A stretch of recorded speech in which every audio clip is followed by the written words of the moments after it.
With the world of coaching evolving and the carousel always changing, we're going to sit down with some coaches and we're going to figure out what they coach, how they coach, and most importantly, why they got into this profession. My name is Kason Wilkinson, and I am your host of the Coaches Why podcast. Welcome back to another Coach Why podcast, guys. We have a very special guest joining the show today, Coach Austin Shafer. He's the head women's soccer coach up there at Colorado Northwest, CC up there. So, Coach, thanks for joining, man. I really appreciate it. Yeah, thank you for having me. Really good to be here. Absolutely, man. It's cool. The reason why yours was intriguing, which we'll get into here in a little bit, but, you know, you got hired in January, right? So, like, you came in. I mean, I know you were an assistant there, I believe, last year at least. But you are making that transition. Basically, this semester has been a 100% transition to the head coaching role. So yours is intriguing because this was my first year at the college level this last season. So I've kind of, I was kind of in that same boat. And I wasn't an assistant first, but, I was a first-year head coach at the college level. So it's intriguing to talk to another first-year guy just to kind of see what your mindset is as you kind of go into the world of full-time head coaching, essentially, right? So yours is pretty cool to see that. Are you excited to take on the role of the HC? Yeah, super excited. This is actually, believe it or not, I'm fairly young, but it is my second stint being a head coach. Right out of college, I was a head coach at my alma mater in North Dakota, so University of Jamestown. I was oversaw the transition. Yeah, so oversaw the transition between going from NAIA to D2. So I was there 2 falls ago. So last fall I was the assistant here on both men's and women's side. Took the women's job over, but prior to that I was an assistant at University of Jamestown during my undergrad still, and then I was the head coach once I finished up my degree. So sure. Okay. Yeah, that's sick, man. Okay, so yeah, so you already have 2 head coaching positions at I don't know when you graduated, but I think you probably graduated within the last 5 years, I would assume. Yeah, so this was my 3rd year coaching technically. So I graduated in May of 2024. I coached a year before that in my undergrad in the fall of 23. So I have my feet under me a little bit, but still, of course, always learning, always trying to become a better coach and a person too. So sure. Yeah, no, that's cool, man. I mean, being that young, I'm sure there was some obstacles in their own regard, being young, right? You see some coaches who spend years and years as an assistant before they're ready, and then some people kind of just jump into that role and go with the flow, basically. And so yeah, you're right. You do have your foot under your feet under you a little bit in that regard. What's been the transition like? Going from Jamestown, like you said, was D2 NAI, kind of that 4-year space in general, to a 2-year school. Like what has been how have you felt the transition difference, and then how do you feel about the JUCO space, being that you spent all your time at the 4-year level to now you're at a 2-year level? Yeah, I mean, just even playing college soccer at 2 4-year institutions, and then coming to a JUCO that I wasn't sure. I had to learn a lot of things too, but it's definitely the right place for me in the terms of my development as a coach. At a 4-year institution, a lot of times you're focused on the results, trying to win, trying to move forward that way. But at a 2-year program, it's focusing on the development of the athletes. So I think that's extremely important. That's something I know a lot of coaches like that's why you get into coaching. A lot of people want to develop athletes and kind of share their own knowledge too. But yeah, it's been a major transition. I think kind of having a different mindset. Yes, the results are important. Winning the conference, winning as many games as you possibly can is obviously a goal, but the developmental side of it as a person and then an athlete and a student is extremely important at a JUCO. And that's what attracted me to this JUCO too, of course. The conference is incredible as well, this JUCO conference, but at the same time, the development side of it, kind of using those 2 years and kind of, I wish, looking back on it too, I wish I would have done something similar. I think using those first 2 years to develop. Yeah. And the climate of college sports right now too, it's tough to play straight out of high school at a Division I or a Division II. The transfer portal threw a lot of wrenches in that, so it's completely different. But I really love having the opportunity to develop these athletes and hopefully get them in the right direction they want to go. And I think that's what ultimately brought me to a JUCO. Sure. Yeah, no, I think that's a great point. Yeah, I mean, I think that it's pretty, I don't, so that means you probably were in high school late 2018. You might have graduated probably 18, 19, somewhere in there. Yeah, spot on, 18. Okay, yeah. So a little bit after me, I graduated in 2013, but I feel like even in the last 5 or 6 years, I feel like the JUCO space has grown in its own regard. I mean, there has been some sports that's always been big, right? Baseball, softball, because they see all the pro baseball athletes who have made it that far, right? But I feel like and maybe even football, the D1 bounce backs and all that stuff, like Last Chance U definitely didn't, whether you looked, if you watched that or didn't, right, on Netflix, but like some of those sports have had it, but I feel like overall, a lot of sports maybe never got the love or maybe like the knowledge of what 2-year sports really are. And I feel like you mentioning like you don't necessarily regret not going there, but like you could see how if you did go there, what it would have done for you as an athlete. I could say that all the time. I tell girls this because I'm a women's wrestling coach, which if you didn't know that, now you know, but I'm a women's wrestling coach at the 2-year space as well. And, I tell athletes this, even on the guy side, when I talk to them, sometimes they have questions. I'm like, maybe I'm naive because it's not like I've talked to every person in the world who's ever played, sports at the 2-year versus 4-year level. So I can't ever say that, but I've heard more people talk about how they wish they would have went JUCO first, or maybe, maybe not regretted going 4-year, but, they could see, like you said, that development side of things or whatever.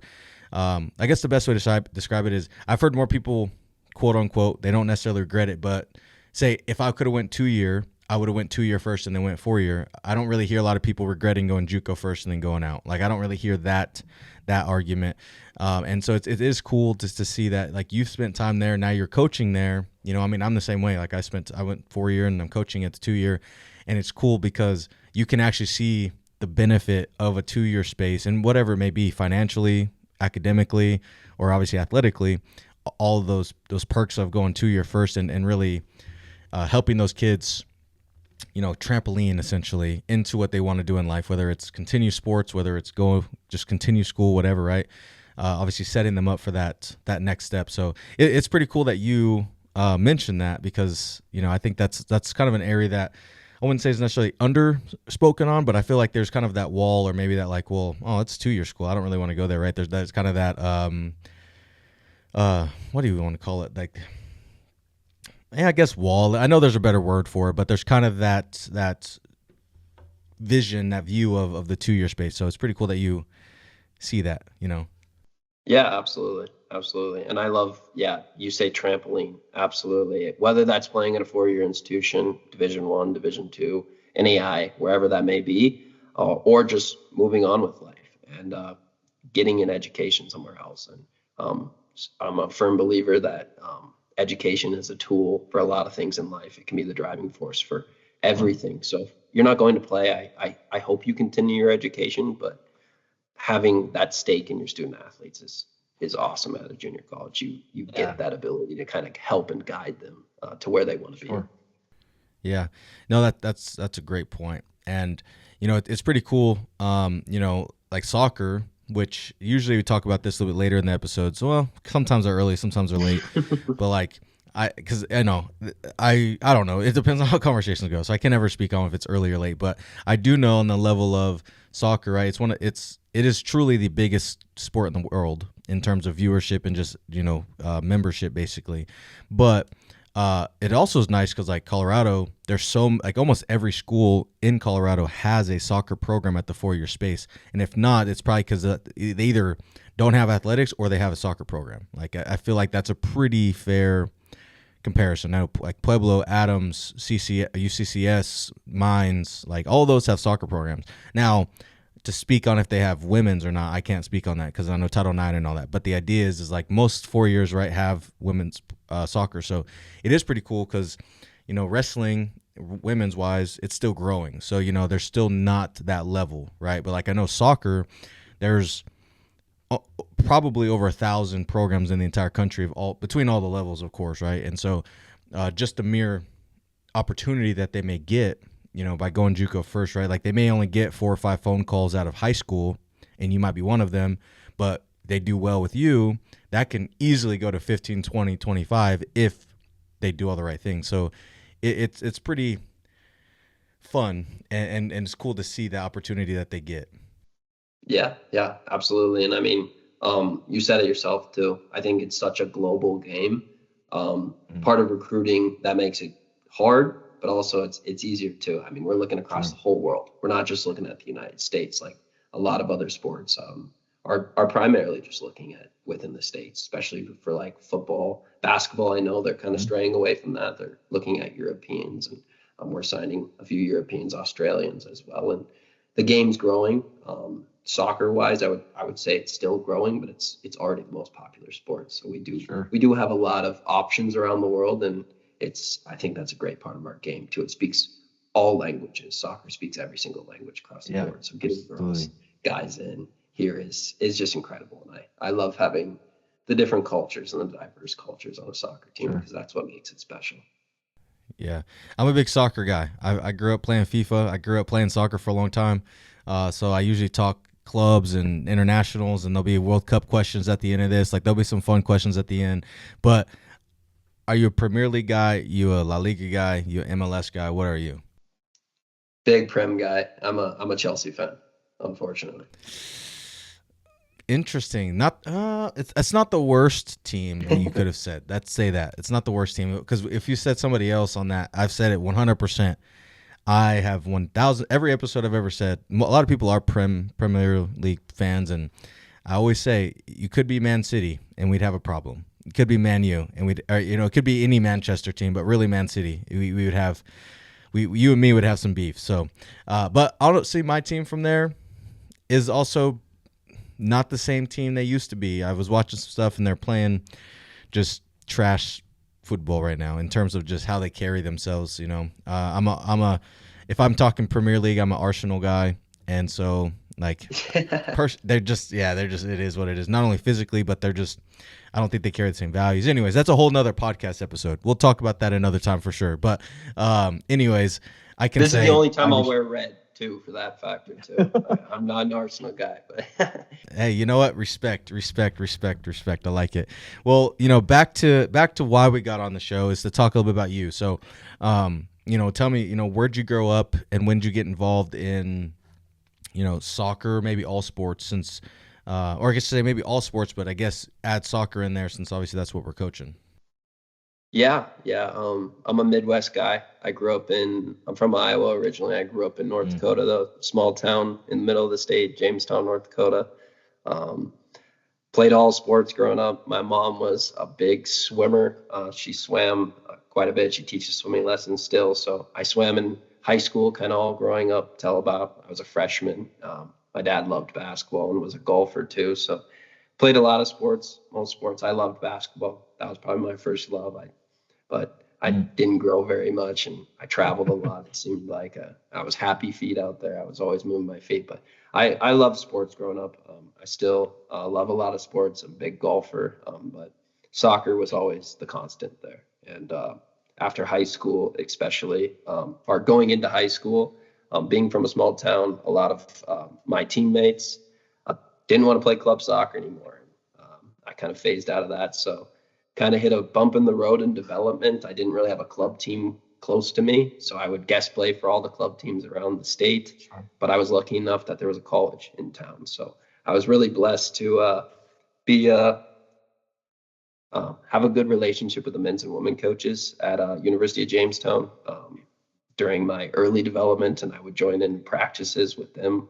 And it's like you're getting more out of that than you ever would with club. You're playing with college players by the time you're 13 years old, 12 years old. I was playing with the women. And then as I got a little bit older and physically more developed, I started playing with the men. And it was a great opportunity for me. I grew so much. And then stepping into a college program, which I ultimately did after high school, I went to Montana State Billings. Unfortunately, they have no soccer anymore there. They just discontinued, but played there for 4 years. Then went to college at Jamestown back home, and used my COVID year there. Had a pretty good season, and then had to finish up my degree. And kind of just the way life worked out, I wanted to keep playing, but things happened. No, you're right. According to a little bit about you, and if you guys don't know, Coach, just as an athlete, he had a pretty good, towards the end of his career. I think it was after the transfer, right? I think he ended up being first team all conference pick after I think he scored 14 or 15 goals in his first or in the 17 game season. So averaged just under, one goal per game. So, which is a pretty dang good offensive, resume there. Were you a striker? Were you center? Like what position were you? Were you wing, striker? Um, Growing up, I played a lot of wing, but transitioning into college, I was just a striker. I try Okay. to score goals. That's the main thing. I always used to tell people it's like now it's a little different, but I was always like soccer's all right, but scoring goals is why I play.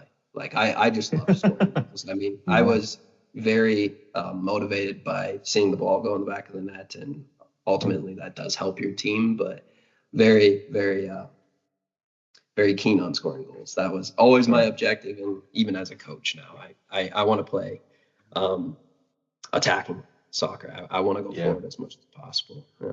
So, speaking of the, because in soccer there's a lot of different formations, right? Like you have, and there's probably more than this, but like 3-5-2, 4-4-2, 4-2, 4-1-2-1-2, whatever, right? There's a lot of different formations in the world of soccer, and so like for you, are you kind of playing your formation based off of your athletic ability, or are you playing what you like and then fitting the athletes to it, right? So like, does that make sense?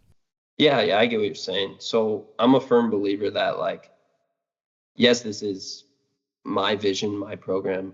It should align with that. I'm recruiting the girls based on that as well, but I'm not going to make them play a system where they have to adjust to me. I want to adjust my system to them. They're the ones on the field doing the work. They're the ones on the field struggling and having conversations with them as well. Like, is this working or can something else work better? How can I get the best out of you here? I'm a firm believer that I don't go into any season saying, "Oh, I want to play 4-3-3, a 3-5-2, anything like that." Yeah. First, I need to see what I have and assess there, and maybe something works for us the first 2 weeks of the season, the first half of the season, but maybe it doesn't work for us the second half of the season. So um, I don't like being stuck in my ways. I do like adjusting to the athletes I have, and it's going to be different every single year. You're not ever going to have the same team, especially at junior college. You're always having new players every single 2 years. Like, of course, you know that. But adjusting to what fits them and the athletes I have, whether that's athletically or just personality wise too, I do need to change things all the time with that. And that's one thing I love. I think that helps with the growth as a coach as well. But also I want to ensure that they're happy and having fun too. And I think if I can cater to their needs, they're going to be more willing to cater to my needs as well. And we can meet each other halfway. Sure. Yeah. Yeah. You got to, evolving as a coach, knowing, and sometimes too, right? Like, maybe it's naive, but it's similar. Football. If you're an offensive minded guy, defensive minded guy, they may come out in a different formation that you may be expecting, or evolving even within a game, right? You might start first half of this game in that 4-3-3, and then you have to go to that 4-2-1-2 or whatever it is, right? Like sometimes you have to adjust. I know I just butchered that 4-1-2-1-2. There we go. But like, anyways, right? You have to you also have to evolve sometimes in game too, right? For formations and adjusting to them too. So you're right. I think evolving is obviously critical to any sport, unless it's certain things like maybe track. You might not be able to do that per se, like in the middle of a race, but basketball, you have the halftime, right? Anything that you have that break where you can regroup, right? I think it's important to be able to know as a coach, like, hey, we gotta change it, or maybe it may not even be changing your formation, but it may be more. I don't know the actual terminology here, so excuse me, but like you might be playing more forward versus more back on the pitch, right? You might be being more aggressive versus bringing them back a little bit. So knowing those things is important too. Yeah, absolutely. Yeah, changing the tactics there and maybe being more conservative, maybe being a little bit more aggressive too. Sometimes it just the phases of the game. It's a chess game. It's always changing. You have to adjust to what your opponent's doing all the time, and those things change. And I think that's where those continual conversations with the players on the field, your captains, of course, they need to happen because if you can adjust to what's happening in a split second, also giving them the autonomy to do that themselves too, recognizing that there's times in the game where you need to switch what's going on, is extremely important to the game of soccer for sure. Yeah, and giving the kids the opportunity to do that in the middle of a game too, like some of your leaders or maybe some people who are more outspoken, not in a negative way, but are not afraid to be like, hey, this just isn't working. I think it's big for like that team-led or player-led, excuse me, mentality of like, hey, we want leadership, and sometimes it's saying, hey, this is going to work right now or it's not, right? They're like you said earlier, they're the ones out there on the pitch grinding. Yeah. They're the ones out there doing it. So they see it, they feel it. So it's important to listen, I should say. Maybe not just as a coach, but obviously all your athletes too. So fair. But yeah, like you said, you did go to Jamestown, or I should say Montana Billings, and then you went to Jamestown to finish out your career there. I know we kind of got on a tangent there talking about your career and success, but I think it's cool, right? Like you were an offensive minded guy, and now you're talking about how you're kind of an offensive minded coach. You like to be forward. You like to be, probably putting a lot of pressure on that defensive line or back line, excuse me. And so I think there's a lot of references that I'll probably. No, that was perfect. That was perfect. Okay. All right. There we go. All right. That works then. But so like as you went, right, like you spent time at a few different places, both as an athlete, but also as a coach, right? Now, obviously the first time at Jamestown, and then the first year, or I should say last year here at NWC. So, and obviously you spent time being around a lot of coaches. So as you kind of look back and reflect on some of these people that you've been around, either under somebody or with somebody, or maybe as an athlete, who was an influential coach to you, and what did they teach you? Yeah, so actually he got me into coaching. He was my last coach at University of Jamestown, Connor Campbell. He coaches at Black Hills State, so he's an assistant coach there. But he was my head coach my last season. I actually took over his job once he left, once I finished my degree and everything. But he got me into coaching. I coached one season with him.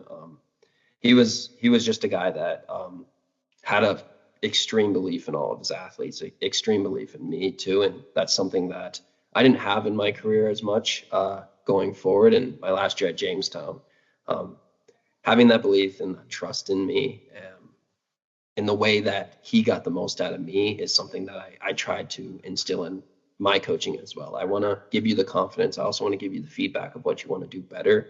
But I feel like I could run through a wall based on the confidence he gave me. And I would do anything for that guy because he trusted me. He believed in me. And after having, I would say, it was important for my growth playing wise at Montana State, but being at Jamestown, that's something that I think my career just exploded, but also it really made me understand, like, yeah, I do want to coach. Like, there's such a value in coaching and making athletes believe in themselves, even if they don't believe in them. And it's something that I've seen a lot here, and I was the same way. I didn't really believe in myself as much, and performances kind of suffered because of that. But on top of that, having a coach that really believed in me is something that I looked back and said, wow, that made a total difference for me, and it can make a total difference for somebody else. So he was a great mentor to have. Yeah.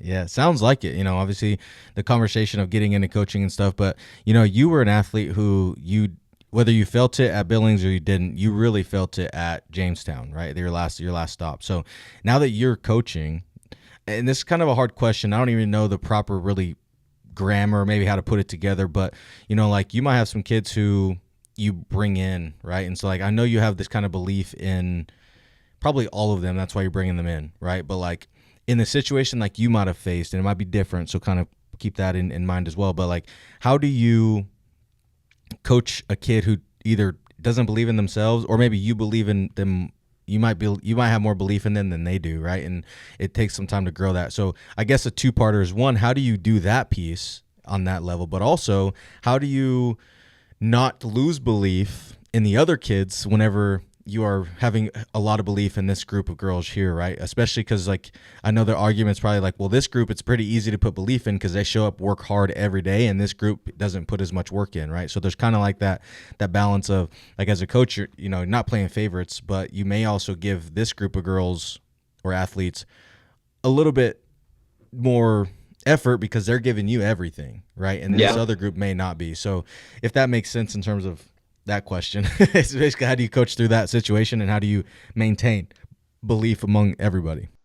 Yeah. I mean, I think the first step in that, something I learned I have a background in education, like teaching. So I'm a firm believer that in order to get a lot of information or kind of that vulnerability side and meet them where they need their needs, you have to form a relationship first. So there has to be that relationship. So you can't coach any of these people the same way.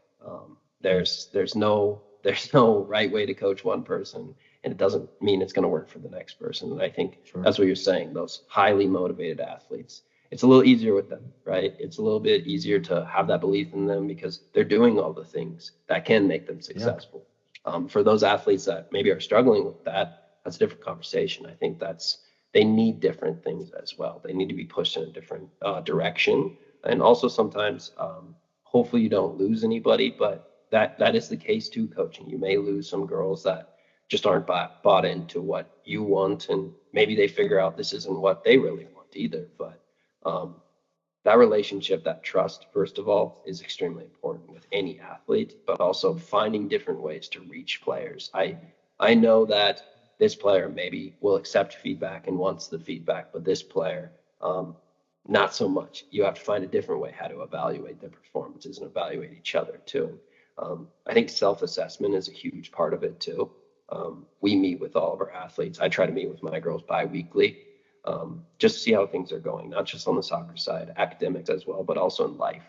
And you kind of get a better layout of how you can reach them if you have those conversations consistently and they're vulnerable enough to tell you maybe some things they wouldn't be.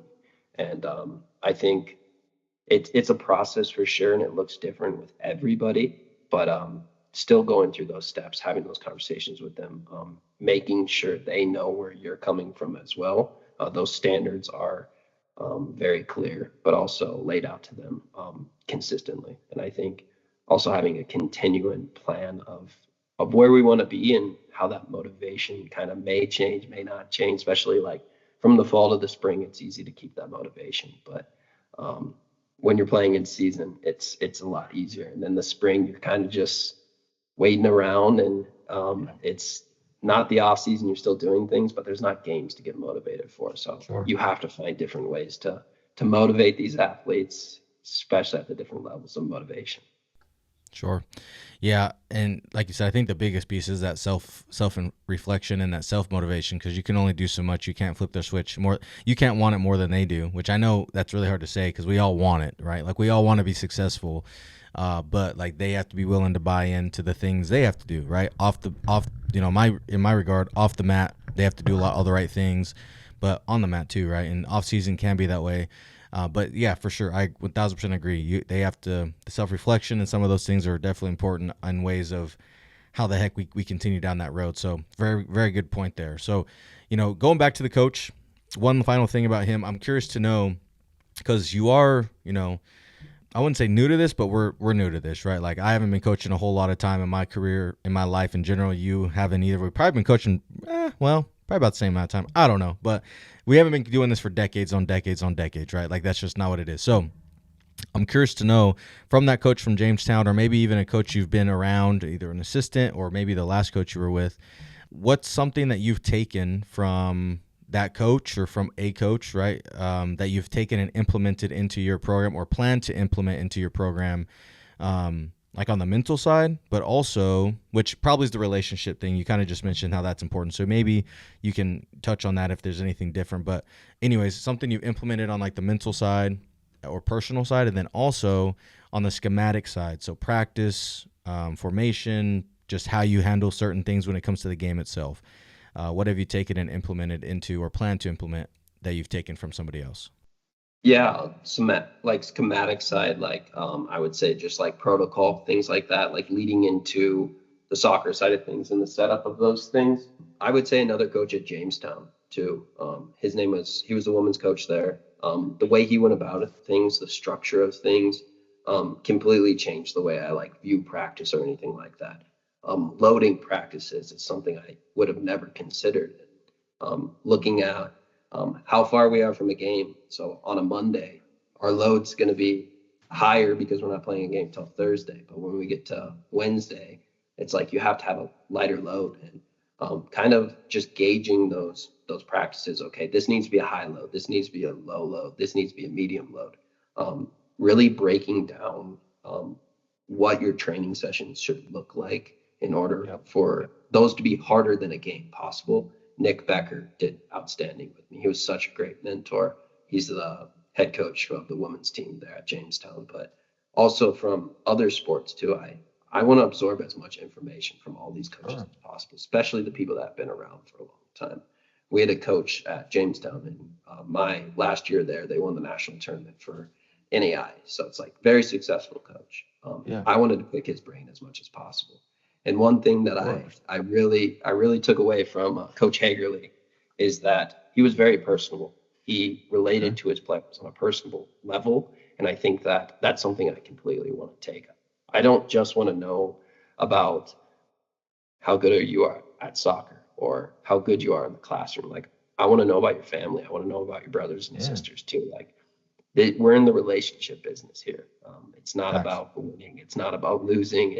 I want you guys to get a degree, but at the same time, I want to form a connection with you where we actually understand each other as human beings. And that's something Coach Hagerly did so well at University of Jamestown. And he reaped the rewards for that. Like, obviously, I want to win a national championship. That's the end goal, of course. I want to win. And that's a goal of mine. But there's so many steps it takes to get there. And of course, him leading that program just with his strong faith as well, I think is something that really related to a lot of his girls, and he got the best out of them too. And he would pick girls up from just everywhere. And I loved how well he could kind of create them into a better version of themselves that maybe they didn't even know they could attain. So Coach Hagerly and Coach Becker were just outstanding for me at University of Jamestown. Yeah, man. It sounds like you had a good experience with some of them coaches up there, man. Shout out to them. They were good for you. So that's cool. I was super lucky too. I mean, like, just growing up, like, within the university itself, like, I was always around during my younger years. I knew every coach there forever. The baseball coach was outstanding, and he was such a good mentor for me, Coach Hager. And he made me look at coaching different ways, and kind of just the intensity that you can bring to it, and what that does, and also the difference between coaching men and women, and how there's a huge contrast. And I've coached both. I started out as a head coach on the men's side, and then I went to a head coach on the women's side. And just kind of looking inwardly, he really helped me with that to discover what kind of coach I want to be, but also how I can grow as a coach still. Sure. So like you said, the contrast between men's and women's, right? Like, obviously physically they're different in terms of like how they recover from things. Maybe certain practice things have to be different, right? But like, this there's kind of a two-piece here. One, it's going to be kind of a challenge question, but I'm curious to know, you have coached both. So what have you noticed is like the biggest difference between the men's and women's, and like what's some of the biggest differences that you've had to, accommodate to, essentially going from men's to women's? Yeah, I mean, it's crazy because it's the same sport, but it feels like a different sport a lot of times. It's played differently, completely, physicality wise, tactics, a lot of those things. Yeah, they're similar, but one of the best analogies I ever heard about coaching men's and women's, and I've seen it especially. I think film is a great way to break it down. You're watching film with a group of men's players, and you tell them, "Wow, we're terrible. This is awful. What is this? Like, what are we doing here on the field?" Every guy in that room, and I even experienced this myself, but every guy in the room is sitting in there and goes, "He must be talking about the guy on my left or the guy on my right or any of these guys. He's not talking about me." And when you do that with girls and you say, "Wow, we were terrible here. This happens, this happens, this happens." Most of the girls in there are like, "Wow, he's talking about me." It's not about the girls around me. He's talking about me. So I think the accountability and also the emotional intelligence of girls are so much higher at this rate in comparison to guys. Like, they're like, "Oh, I can walk on top of the world. I can walk on water. I've been doing it my way my entire life, and it's worked out for me, and I've got this far." And girls seem a little bit more coachable. I know it's unfair to probably say that to guys, but from what I've seen, it's just the willingness to learn is a little bit more there with girls. The maturity level also plays a factor in that, but also just it's a little different. I think they want to learn so much more than guys do, and that's kind of what pushed me towards women's soccer a little bit too. Also, just I think relating to them too. I had two sisters growing up. That was a huge factor, and I watched them go at it in every sport they played. They were so competitive with each other, and that fire and that grit. Like that's something I was just like, yeah, absolutely. I would love to coach two girls like my sisters. Like they were competitive athletes, like swimmers, but like individual sport, but different. But I just saw that drive in them, and it really pushed me towards the girls' side. And I was like, absolutely. And there's so many more differences, I know for sure, and I think I'll be more and more aware of those as I continue coaching. But I've seen a lot of it just the way they approach things too. I know for a lot of girls, academics seem to be a little bit more important for guys than the guy side is. They really do want a degree. They really do want to do well in the classroom. Like that's kind of the more important side of things, and then soccer comes next, which I love. I love that. But I agree. Yeah, it makes it a little bit easier on the maintaining side of things. You don't have to really push those guys to go to class as much. But it's I would agree. It's one of those things where like, and you saying like it might be kind of hard to say and bad to say about the guys or whatever, but like truthfully, I think it's so much easier to build a culture of buy-in from the women's side, especially if you get a group of good girls that all have the same mentality anyways, which is great about college. You can build it how you want it. But you get to, I genuinely do feel like when I was coaching high school and coaching those things, like I feel like the girls did buy in a whole lot easier than the guys did, right? Like, and it could have been just because they were new to the sport, and wrestling is so new. Soccer, it's a little bit different because soccer's always been like, oh, what are you doing? At 4 years old, well, you're probably playing soccer at some point in your life. Yeah. So it is a little bit different, I'm sure, but I would agree there. Like, I've coached both. I've helped out on the guys' side this year as well. And like, I do feel like, I was way less worried about if my girls were going to make bad decisions outside of here than if I was on the guy side, right? And that's just because I'm a guy and I lived college life. So like, I know that's just what guys do, And so I think, and like I said, the academics piece as well, I mean, most of the girls, hell, we had a really good year of academics. So like, what you're saying, it sounds crazy. Sounds like maybe it's a bad thing. Like maybe it's not, right? But like I've said in the past, like this year, which previous podcasts from earlier this year, I talked to coaches like, I can't wait for next year. And it's like, that sounds really bad because like I should be excited for the girls this year. But it's like, truthfully, we had a pretty good year to finish it. Like we did decent, right? And we did pretty good. We had some All-Americans. We had a national finalist. Like on paper, like for my first year, pretty solid. But it's like, that's great. But we took 11th. I want to win this thing. So we have a really good recruiting class coming in on paper. And like, it's like, I'm super excited for next year. And so like, I say things like that sometimes and it sounds bad, but it's also like, there's still some truth to it. Like, it is as bad as it may sound, right? You're always going to have something that you're like, well, yeah, we'll do better at that next year. And it may not even be anything bad. You might have everything great, but maybe the girls, maybe, a 3.2. Well, then next year we'll be better. We'll go 3.4. Or like as a coach, I sometimes struggle with receipts. So it's like next year I'll do better. I have a better system for receipts, right? There might be some stuff and so like it sounds bad, but I feel like there's always something that you can get better at, right? And it's just evolving. Sometimes it's a team, sometimes it's schematic, sometimes it's weightlifting, sometimes it's behind the scenes like coaching stuff, sometimes it's just coaching, right? So it does sound bad, but I think there's some truth to it, and it's not to be said in a negative either. It's just factual. It's just what it is, honestly. Yeah, absolutely. Yeah, I agree. Like I know exactly what you're saying too. Like, I mean, it's reassuring to hear that you feel the same way. I'm always like, I don't know if I should be talking bad about guys, but like you said, I was a male athlete. I know kind of the way it goes, and like you say, you don't have to worry about them as much, things like that. And I do see that absolutely. No, it's a fair point, and so great pool there, by the way. I mean, I know it's weird, but I mean, it's fair. It's part of it. So, But talking about, since we are on the topic of like schematics and practice, I guess that was the last question I asked you, was like, what did you learn, like kind of the difference between men's and women's? But you've also been in soccer for most of your life, if not all of your life, right? And you've coached it, you've played it, so kind of a new piece, right? I've only questions I've asked this to has really been coaches who've been doing this for a long time, right? And in terms of like tenure, right? They're all a little bit older, and so they've all been coaching for a while, right? And maybe not older, right? They might be even mid-30s, but like still, you're 20. You're probably what, 25, maybe 24, 26, yeah. 26. Okay, so like younger, right? So like my question for you, because I'm interested to hear from on your side, what's an overrated and an underrated drill or technique in soccer? The thing is, I see a lot of value in.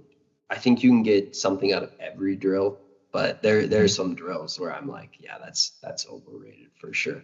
I think underrated drill for sure is anything like small basic passes, like things that are overlooked. Like I would say like the same things you're doing with pre-K kids or really young kids, like those are always overlooked. It's basic passing, just throwing a ball up, kicking it back, things like that. I would say very mainly technical things are extremely underrated. Juggling is extremely underrated. Like that's the foundation of your game there. A lot of people are like, oh, it's kind of a waste of a time, or I want to see how many tricks I can do. But just juggling, being comfortable with that ball at your feet, using different areas of your feet, such an underrated drill. Just having a ball by yourself, and that's why this game's so great too. You can improve by that. You don't need somebody else with you. But I think an underrated or overrated drill for sure is that's a tricky one actually. Overrated drill. Or technique, something that you feel like is overrated too. I think so especially for me as a striker, former striker, anything where you're shooting on the goal and there's no pressure or it's unrealistic. So I think if you're shooting from 45 yards out and you're practicing shooting as far as you possibly can, it's not realistic. I don't want you to think that that's always an option, or shooting without a goalkeeper in net. There's value to that, but at the same time, it's not realistic. I'm trying to set up every drill I possibly can to make sure it's game realistic. It has to feel like you have pressure on you. You have to feel like you are preparing for the game. Practice should be harder than a game too. So I don't want to set up any drills where you can kind of go through the motions. And I think a lot of drills where either not a lot of people are involved or there's a lack of that game realistic feel is overrated. Definitely overrated. Yeah. But value in a lot of drills still. Sure. Okay. I like it. That's a fair point. Yeah. Make it game feel, make it game ready, right? Be ready for it. Shooting on an empty net from distance might be something that you're doing on your spare time just for fun, right? Yeah. Yeah. And in practice is different. Yeah, absolutely. Fair point. I like it. All right. I appreciate that. So how do you, so kind of talking a little bit about, because earlier we talked about, like, I guess you talked a little bit about standards and some of those things, right? And we didn't talk a whole lot about it, but you just kind of touched on it. You said that, there's some standards stuff that you set, things like that. But I guess what I'm getting to is like feedback, right? So like, as you talked about self-reflection and some of those things, you actually talked about feedback in terms of how to go through certain aspects of everything. So like my question is how do you coach a team or maybe an athlete, right? You said like you were in film and coach was like, this is garbage. What are we doing? Right? Like, what are we doing here? This isn't soccer, whatever. Right.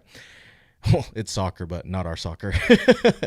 But how do you coach a team or even an athlete after a tough loss, right? Like you guys might've been, I don't know, you were up 3-0 and now you just tied it or you gave up, you lost 4-3, or maybe it was a conference game, maybe whatever it might be, right? Like, I know there's not like you have 20 years of experience there, but you've also probably been an athlete in some of those tough situations to where you probably had to have that conversation with the coach too. Maybe even individually, you miss a PK to send it to the next round or whatever, right? Maybe you're a keeper. Anyways, long story short, there's a lot of variations and possibilities for a tough situation in soccer. So what I'm getting to is how do you coach a kid or a team through a hard loss or a tough season or whatever so you can get back on track for either the next game or preparing for the next season on a high note?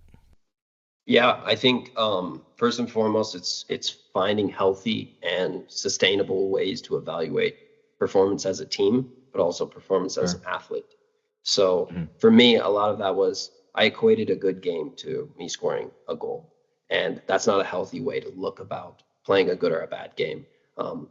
Winning or losing, I also don't think is a great way to equate. Oh, we played good, we won, so we played good. I don't think that makes sense at all for us. So going through those tough times, I think it really starts from day one, building in that mentality of that next play, that resilience. So yes, this game didn't go the way we wanted it to.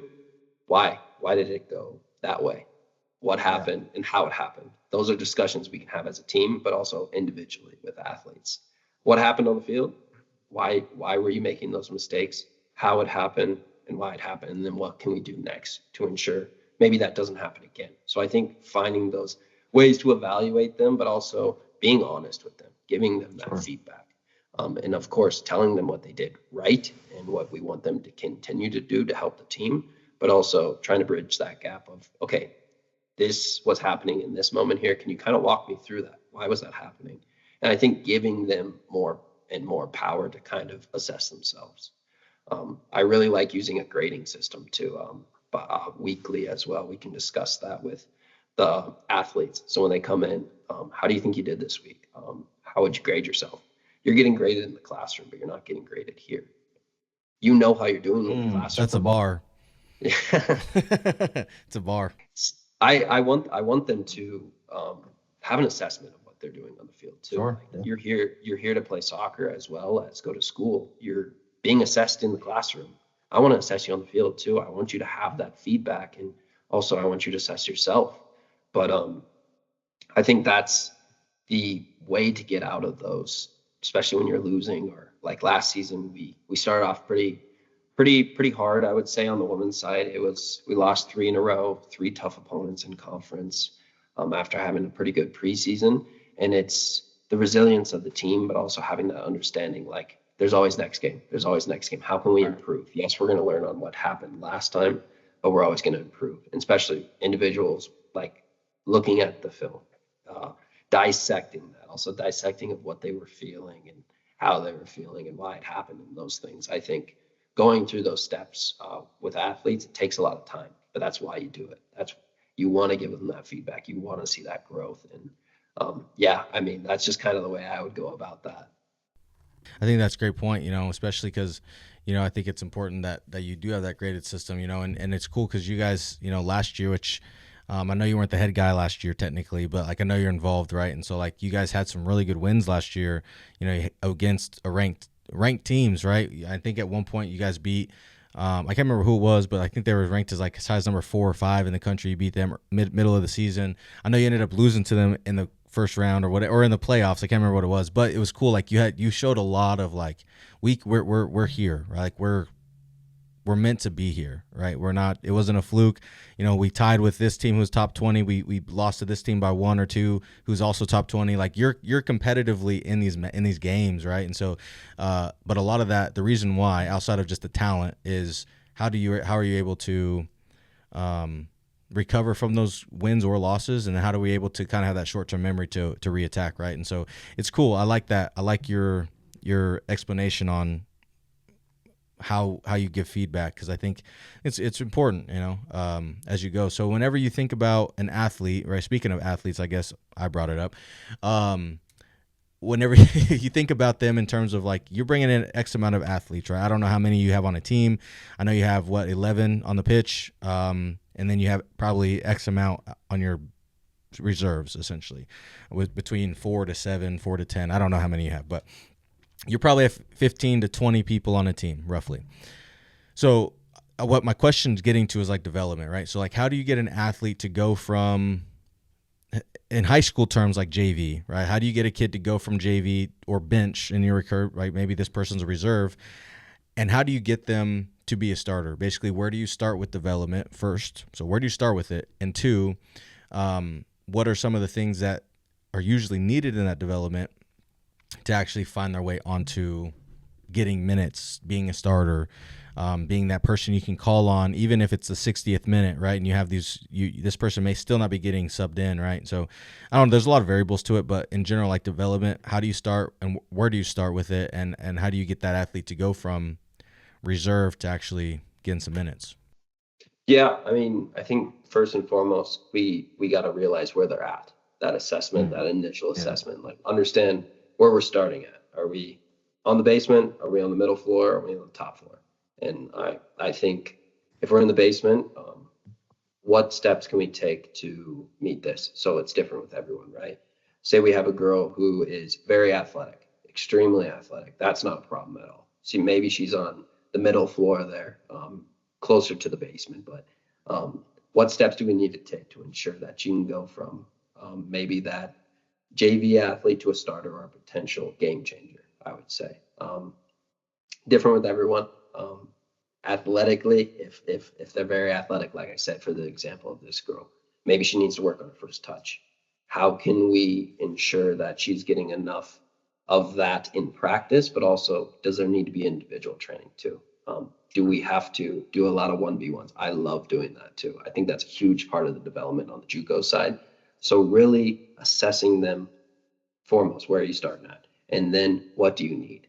So we have to assess their needs on basically on where they're at, and then we have to give them what they need there. So if you have to work on your first touch, fitness maybe is an issue. Those are things we can work on individually, but also I can ensure within my practice, okay, I know that this group of girls right here, they need to work on these things. I'm going to gear my practice session, or at least part of my practice session, to fit their needs there. And that goes with every girl too. I want to fit my practice where it encompasses the most needs that need to be met for all those girls. Also, following along with the 5 phases of the game always are encompassed within that. So we're looking at the offensive side, the defensive side, in transition offensively, in transition defensively, and then set plays as well. But also you have to meet the individual goals of those athletes, the individual needs of those athletes. She needs to work on her first touch. She needs to work on her fitness. Maybe she's not as mobile. Maybe we need to work on her kind of side to side mobility, different things like that. So I think it's assessing the needs first and foremost, but then it's meeting those needs and how we can meet those needs individual basis, having those conversations of what do you want to improve on? Having goals too, I think is extremely important. A vision of what you want next. So I think if they have those goals, I assess those needs, they assess those needs as well. We assess those needs as a coaching staff too. Then we can start on a plan to what we want to see that improvement and hopefully meet those goals too. That's huge. Yeah. Goal setting, getting them in the position and helping with those things. And I think it's interesting. So you said the 5 phases of the game. And so like, usually don't talk about practices and stuff like that. I have a few more questions as we go, but I am curious to know, cause I think like in the sport of wrestling, I will do to where we'll have I've kind of taken it like this. I think it plays a factor in it, also similar to what you said, but like, when we go out and wrestle, especially the beginning of the year, when we actually get that first competition, we actually are out there wrestling. And, if I see a lot of girls, right? Like, let's say, I don't know how many girls we have. Let's say we see 30 matches or 30 girls wrestle. And let's say, more than half of them are struggling in this particular area. Then we'll make sure that the next practice or sometime this week, we have that as a piece of our practice, right? And so like if we see more of a group setting where a lot of girls are struggling, we'll make sure we touch on that. But if it's more of like, oh, there's only 1 or 2 girls who are struggling with this, then when we do individual practices, that's when we will kind of break that down individually for what they need, right? So like, how much time do you take a week or maybe even throughout the year to do either individuals or to implement into when you're doing, because I know that in soccer, you guys may have 2 or 3 games a week, I think, like maybe more, I don't know, but I think you have probably at least 2 or 3 games a week, so you probably don't have a whole lot of time to truly break down certain things, and maybe you do. Obviously, this is why I'm asking this question, but how much time are you actually implementing from the individual side when you see this versus as a team we need to work on this into your weekly or into your programming? So I would say about half the time of practice we're trying to dedicate that to. We not saying we use it every week or not, especially for traveling. Like you say, we play about 2 games a week. So it becomes hectic with the travel and everything like that, not being here all the time as well. But we try to, especially when I was the assistant, I tried to give about 50% of the practice time. So for practicing 6 hours a week, say 7 hours a week, I want to give about 3.5 hours to the individual training side of things per week. Obviously, maybe we're not using that. Sometimes maybe we go over that just a little bit, but still giving them the opportunity to use that time is extremely important, because you can only get so much out of practice. There's 20 other girls. You have to share reps. A lot of times it's not that fun. You're just learning on tactics. It's just moving side to side. You don't get as many touches. You don't get as many reps. So I think any professional athlete that has gone to the next level had to do the extra work, whether that's with the coach or by themselves. And that's one thing I really try to push with them. Our field's always open. Whether that's, if I have the time, I'll come out there and I can run a session with you. If not, you guys are more than okay with going out there and running your own sessions. I can give you guys a framework too, but also that autonomy side of things, like learning how to train by yourself is hard. I never knew how to train by myself until I was almost in college. And I want to help set up these athletes so they can train by themselves when they leave for the summer. Are they still doing those things, hopefully, that they enjoyed in training, and bringing those into the clubs they're going to, or individually training, and really pushing them that way. And I mean, it helps me so much. I don't think I would have scored as many goals as I did, or had a okay career as much as I did if I wouldn't have put in those hours outside of practice. Yeah. I never asked this question before, but I've talked to soccer coaches before about, and usually it's about the club scene. I'm not going to talk about that with you right now, because I know it's a club scene is a super hot topic, and we're not going to we don't have time for that tonight. Yeah. But I am curious to know, especially like the idea of, like Ronaldo and Messi and all the best dudes in the world, right? And even women on the world. A lot of those people make it out. A lot of times, and I guess the question is, right, they're super powerful with the ball. They can bend it. They're magic. They're magicians with the ball, right? But is that so I guess my question is like you just said about the solo sessions, right? Working individually. They are so good with that ball that obviously it sets them apart when they're facing somebody on the defensive side, right? So like, do you feel like part of the reason why some of the best in the world figured out from an early age how to train by themselves with, footwork or juggling, or just like, whatever it may be, or do you feel like a lot of that is, I guess that's the question. I don't know how to really answer it, but like, these people are so good, right? But they don't have teams. They're not paying to play. They work hard just individually. So do you feel like a lot of that is like the footwork and like the ball handling? Like, what part of the individual training, there we go, that's probably what the best answer or question is what part of the individual training do you feel like is why these people are set apart, maybe as they've developed, but maybe from a young age? The mentality. Absolutely. I mean, it's nothing that involves like how big you are, how strong you are, how fast you are, how good you are with, like, obviously those things are extremely important, but I think the mentality that sets them apart 100%. I think if my mentality would have been a little bit less enjoying the college experience, things like that, my playing career afterwards probably would have been a little bit different. And the willingness to work when you're tired, or do those extra sessions when you're sore, or you got other things going on in your life and there's so many other issues, but having that work rate, that mentality that like, I need to get it done today if I want to get to where I want to be in the future. I'm going to sacrifice the now for what I want later in life. And those are the people that make it. Those are the people that get through the door. Those are the Kobe Bryants of the world. I mean, the guys that won't stop just because they're tired, just because they're injured, just because they're sick. And it's something you can't coach. That's not something you can coach. You can't coach them to be hungry. Yes, you can give them opportunities to be hungry and desire that, and I can give you all the opportunities to go on the field and work with me or do these extra sessions, or but if you're not willing to do those, if you don't have the mentality every single day and kind of that outlook, then there's nothing. So it's the mentality. All right, I like it. I appreciate that. That's a fair point, fair piece. So I have a few final. I have some philosophy to end it and some fun questions at the end. But I have a quick question because you talked about this earlier. It's about recruiting side of things. Right now, you're new to, maybe not new, but second year here at Northwest. First year's head coach, but you've been here for 2 years, correct? This will be my second season. Yeah. Second year, yeah, okay, yeah, correct. So this will be your second year. So on the recruiting side of things, right? You said earlier you kind of look all over the world, or you can look all over the world for potential athletes, right? So kind of the two-piece here is, what do you look for in an athlete, or what do you look for in an athlete whenever you're recruiting them? And then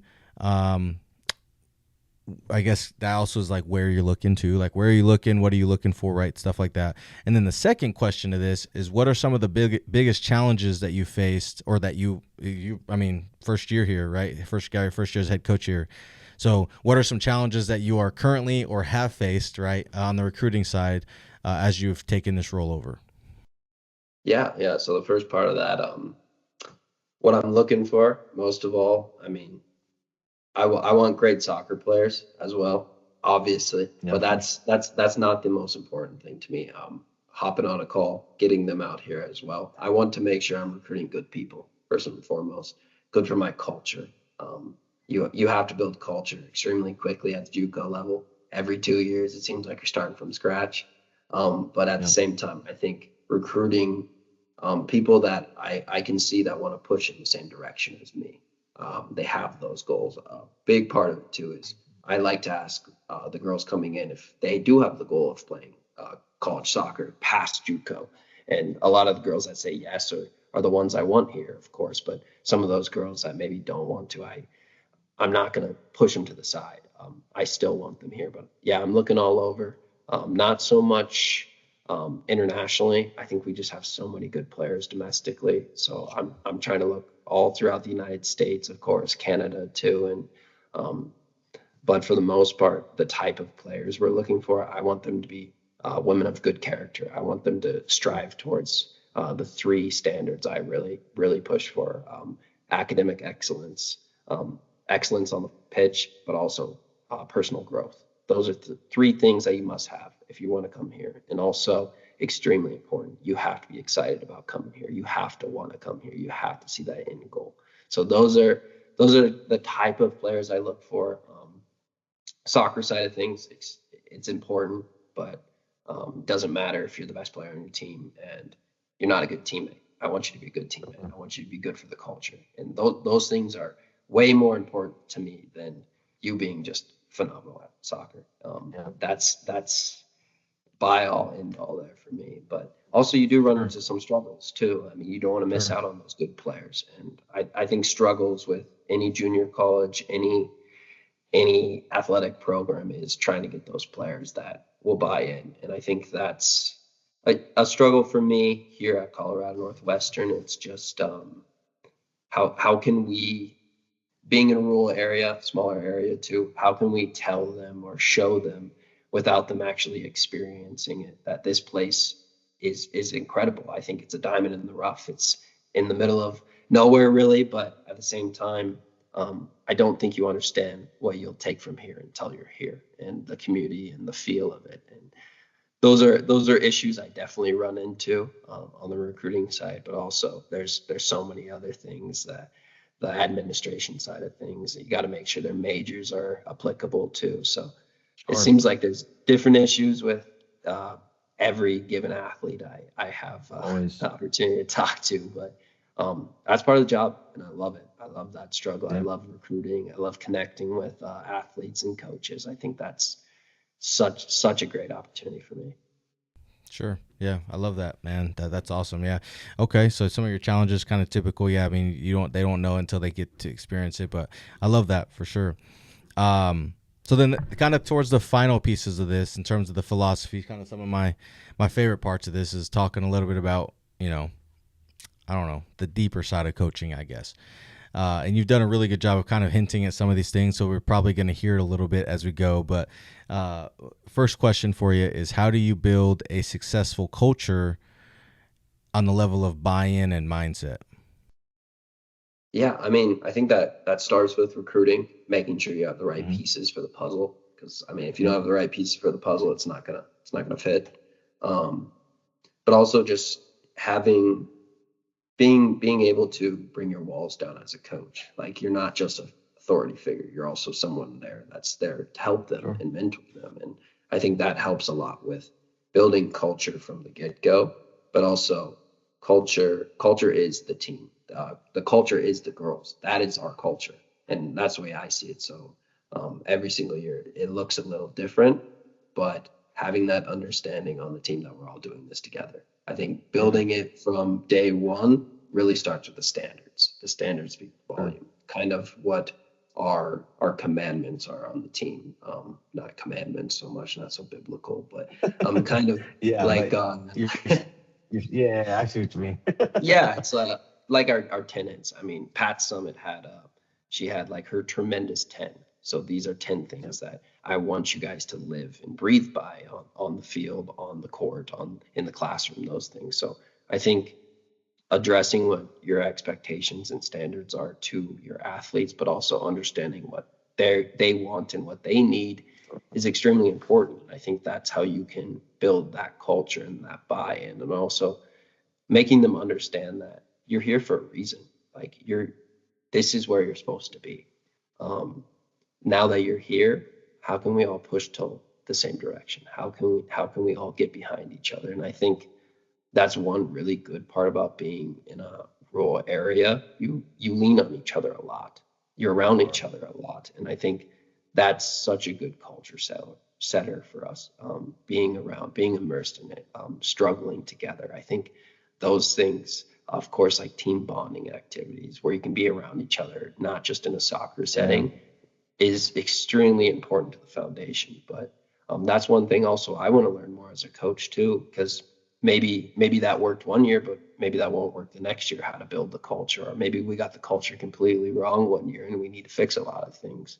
So I think it's a year by year basis, but it really starts with that relationship aspect with the players, with the coaches, and kind of having the understanding of what we're doing, why we're doing it, and how we're going to do it. I like that. Hell yeah. So then, same question, but on the terms of wins, right? You've been on some successful teams. I mean, last year you guys had a pretty successful year, at least on the women's. I didn't check out the men's side, so I don't want to say you didn't over there either, but I know the women's you did, right? At least plus 500 record. So, you're walking into that, right? Successful win or successful season. I guess what I'm saying is how do you build a successful program on the level of wins, and then how do you sustain that year in, year out? And I know recruiting is a big piece, right? Making sure you keep same quality, if not better, each year as you go. But in general, like maybe outside of recruiting, how do you maintain that year in, year out? Yeah, I think it's tough as well. Changing your definition of success, what that kind of looks like too, is difficult. At a junior college, I view success as a high turnover rate. I want these girls coming back if they're freshmen too, but also the win category. I want it to be similar as last year.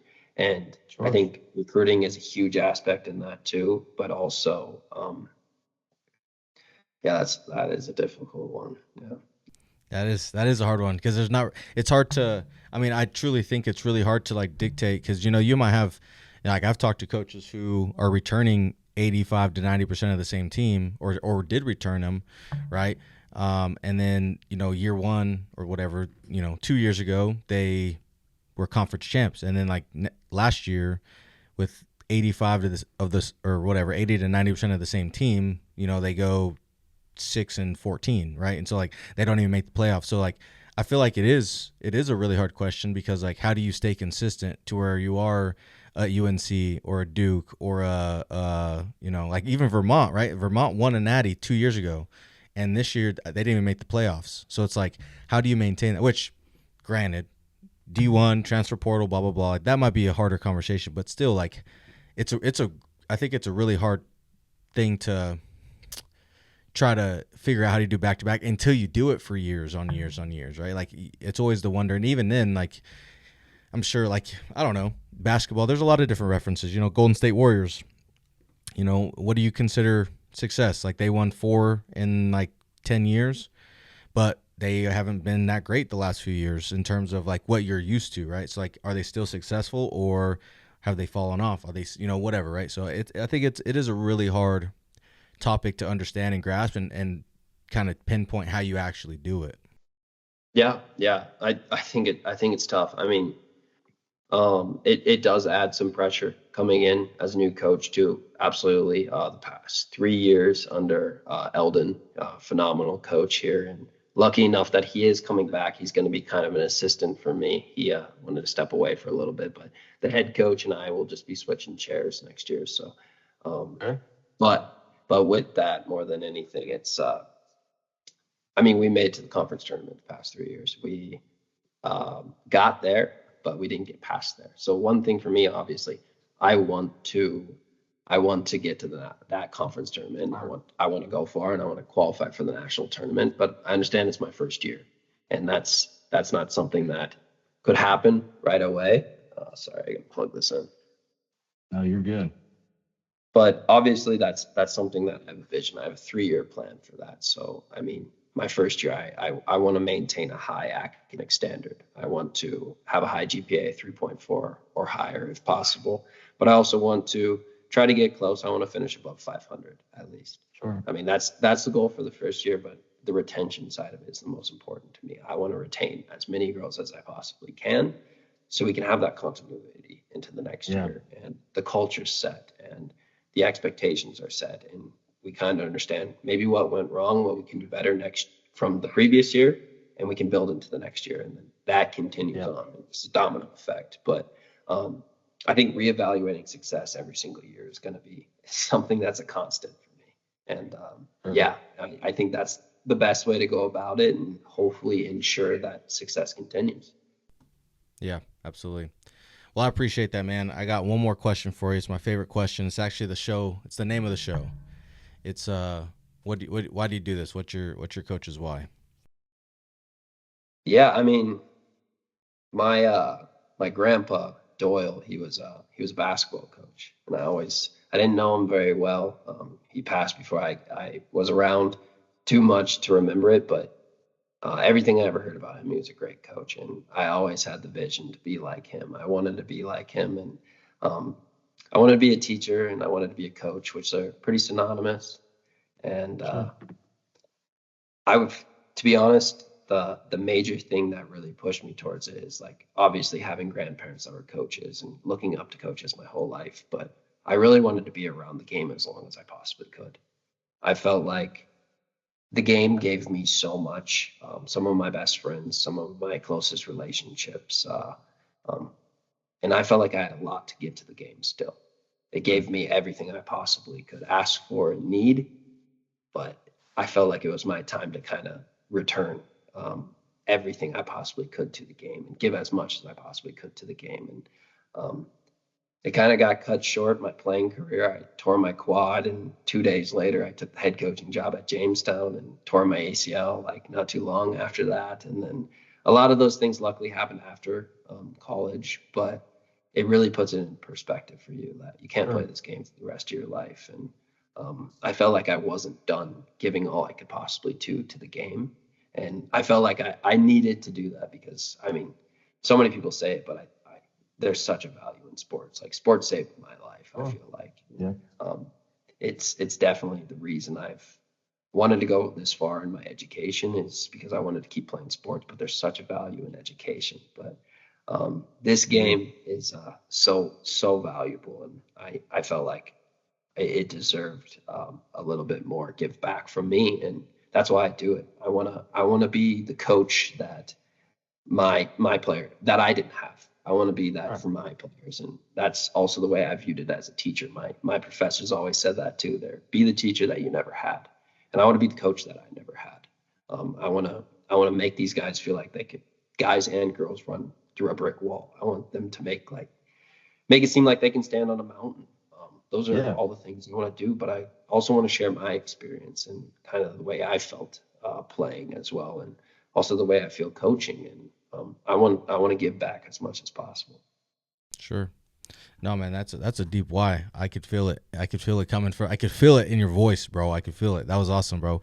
I like that. Yeah, I mean, give back. And it's interesting whenever you think back to how life works, right? Like your career may not pan out the way that you think it does, want it to, whatever, right? And then you kind of go into this idea of, well, I didn't maybe not have reached all of my goals, but I can help somebody else reach theirs, right? And it's kind of cool. Like you're saying, you're giving back in a lot of regards, but I like it. I mean, there's obviously that's really deep, and you can obviously get into a lot of conversations off of that. But I appreciate you talking about your why and diving into that. So top tier there, man. I appreciate that. If you guys are still watching this, if you're on YouTube, make sure you guys hit that bell, like, subscribe, all the 9 yards. If you guys are an audio listener, PocketCasts, Spotify, Apple Podcasts, wherever you are, make sure you guys hit those stars, leave a review, but say what you got to say, but say it with your chest, because Coach and I want to hear it. Coach, I have like 4 questions left, but these are the fun questions. So I told you at the end I'd have some fun ones for you. So here we go. So if you're ready for those, we're going to get after it. So first things first. I don't know if I want to start with the hot question or not. Okay, let's not. We won't start with hot. We won't start with the hottest question yet. So we'll end on that one.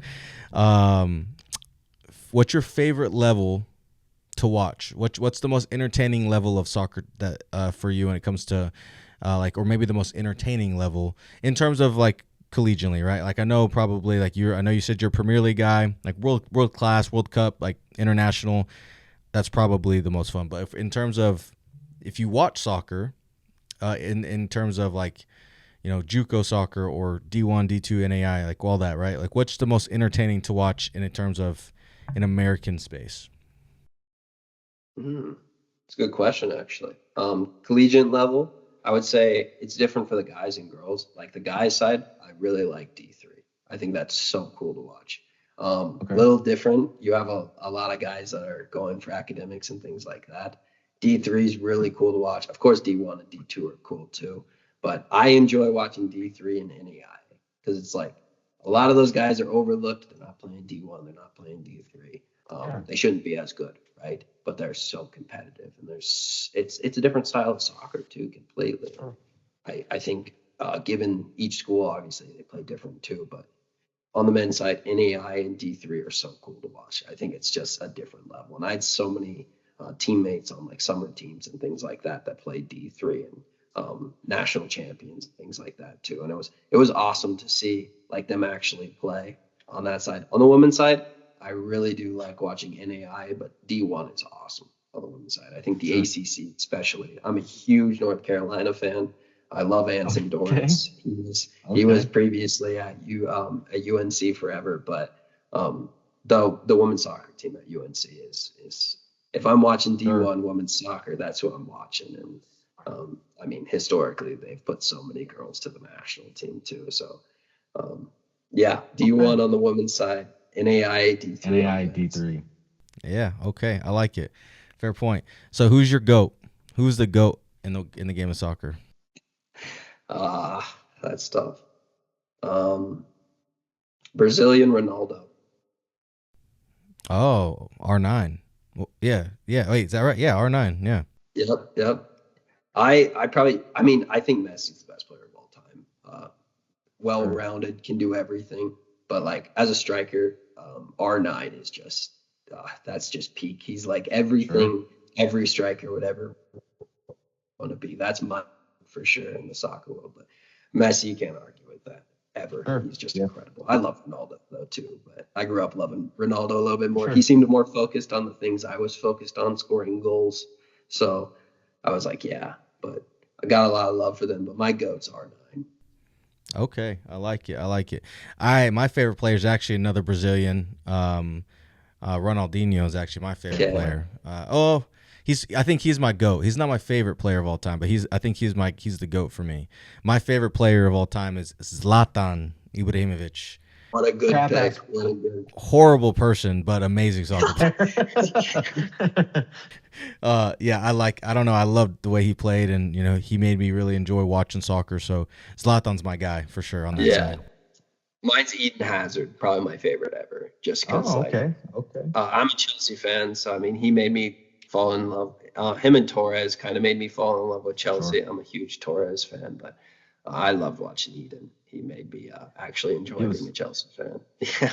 For sure. Yeah, absolutely. And it also helps that Pulisic also went there too, so it's pretty cool that you had an American to support too. So It was super cool. Which I'm glad you said the Eden part is the reason, because I thought you just went to Chelsea because of Christian. Yeah, like a lot of Americans, but yeah, Torres and Eden. Torres was a little before Eden, but Eden Hazard just made me love Chelsea so much. Sure. I respect it. I do. Okay, fair point. So R9, GOAT, Eden, your favorite player.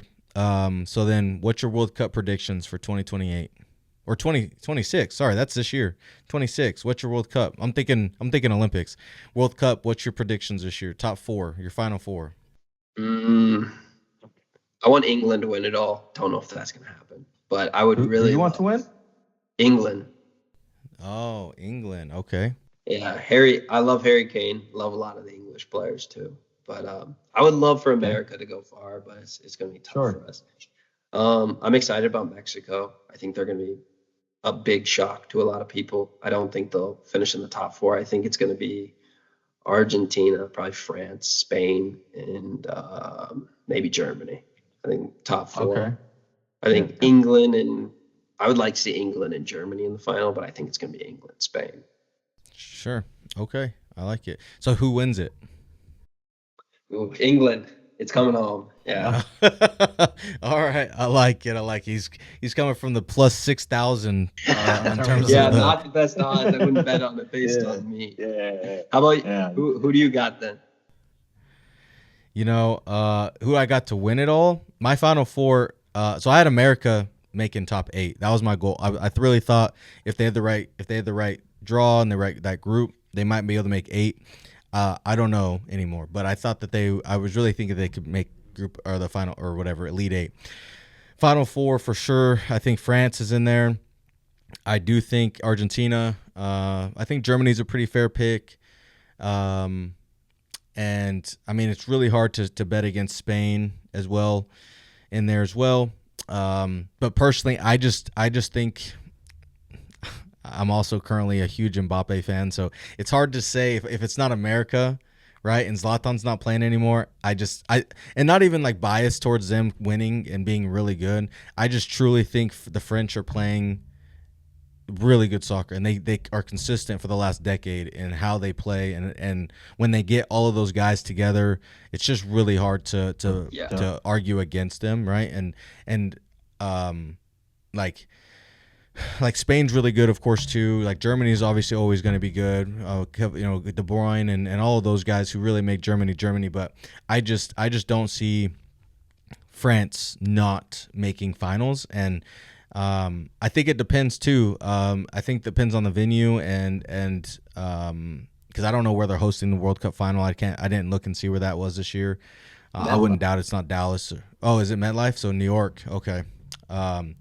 So I don't know. I think it depends on that, but I think France wins it. To be honest, I think France wins it. So really good. I mean, for bets, I would rather bet on France than England. Yeah. I mean, England would be cool though, because England hasn't made it to a final in a long time. It's been forever.